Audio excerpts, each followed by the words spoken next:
టాలీవుడ్ జంట రష్మిక మందన, విజయ్ దేవరకొండ ఫిబ్రవరి 26న పెళ్లి చేసుకోబోతున్నారని వార్తలొస్తున్నాయి. ఇంతవరకు వారిద్దరూ అధికారికంగా ఈ విషయాన్ని ప్రకటించలేదు. కానీ ఇప్పటికే వెడ్డింగ్ కార్డులు మాత్రం పనిచేస్తున్నారు.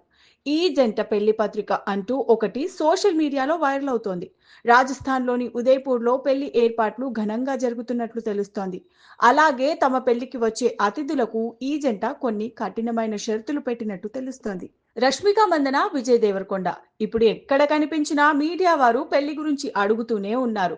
కానీ వారిద్దరూ ఆ ప్రశ్నలను కూడా దాటేస్తున్నారు. తమ పెళ్లిని చాలా సీక్రెట్ గా చేసుకోవాలని ఈ జంట ప్లాన్ చేసుకున్నారు. అందుకే కుటుంబ సభ్యులు కొద్దిమంది సన్నిహితులను మాత్రమే ఆహ్వానించారట. రష్మిక, విజయ్ తమ పెళ్లికి వచ్చేవారు తమ పెళ్లి మండపంలోకి ఫోన్లు తీసుకురాకూడదనే కండిషన్ పెట్టారట. పెళ్లి ఫోటోలు, వీడియోలు బయటకు లీక్ కాకుండా ఉండేందుకు ఈ నో ఫోన్ పాలసీని పెట్టారని తెలుస్తోంది. సోషల్ మీడియాలో ఎలాంటి హడావిడి ఉండకూడదనేది వీరి ప్లాన్. పెళ్లికి రిసెప్షన్కు వచ్చే అతిథులు ఎలాంటి బహుమతులు తీసుకురావద్దని కూడా ఈ జంట ప్రత్యేకంగా చెప్పిందట. మీ రాకే మాకు పెద్ద గిఫ్ట్ అని చెబుతూ రష్మిక, విజయ్ చేతిరాతతో ఉన్న ఒక లేఖను బంధుమిత్రులకు ఇచ్చారట.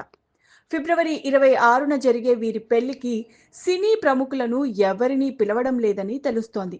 నో సెలబ్రిటీ పాలసీని ఫాలో అవుతున్నారట. కేవలం కుటుంబ సభ్యులు, సన్నిహితుల మధ్యే తమ పెళ్లిని చేసుకోబోతున్నారట. పెళ్లి తర్వాత హైదరాబాద్లో గ్రాండ్గా రిసెప్షన్ ఏర్పాటు చేసి అప్పుడు సెలబ్రిటీలను ఆహ్వానిస్తారని తెలుస్తోంది. పెళ్లి తర్వాత రష్మిక, విజయ్ నెల రోజుల పాటు సినిమాలకు బ్రేక్ తీసుకోబోతున్నారట. షూటింగ్లు, ప్రమోషన్లకు దూరంగా ఉండనున్నారు. పెళ్లి కాగానే ఈ జంట విదేశాలకు వెళ్లనున్నారని, హనీమూన్కు ప్లాన్ చేసుకుంటున్నారని సమాచారం.